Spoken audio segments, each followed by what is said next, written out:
அஇஅதிமுக பொதுச் செயலாளர் சின்னம்மா மெரினா கடற்கரையில் மறைந்த மாண்புமிகு முதலமைச்சர் அம்மாவின் நினைவிடத்தில் மலர் தூவி அஞ்சலி செலுத்தினார்.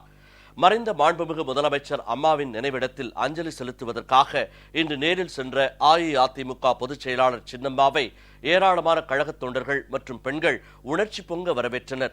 ஏராளமான பெண்கள் கண்ணீர் மல்க சின்னம்மாவை வாழ்த்தி கோஷமிட்டனர். இதனைத் தொடர்ந்து நினைவிடத்தை வலம் வந்த கழக பொதுச் செயலாளர் சின்னம்மா அங்கு மலர் தூவி அஞ்சலி செலுத்தினார். பின்னர் நினைவிடத்தில் சின்னம்மா விழுந்து வணங்கினார்.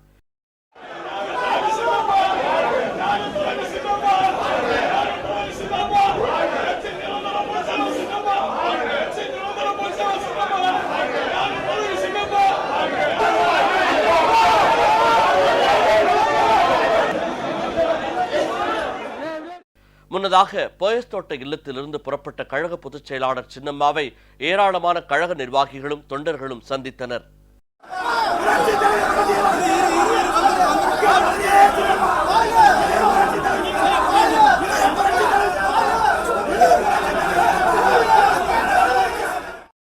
ராமாபுரம் இல்லத்தில் உள்ள புரட்சித் தலைவர் எம்ஜிஆர் இல்லத்தில் உள்ள அவரது திருவுருவச் சிலைக்கு கழக பொதுச் செயலாளர் சின்னம்மா மரியாதை செலுத்தினார். எம்ஜிஆர் படத்தின் கீழ் அமர்ந்து சின்னம்மா தியானம் செய்தார்.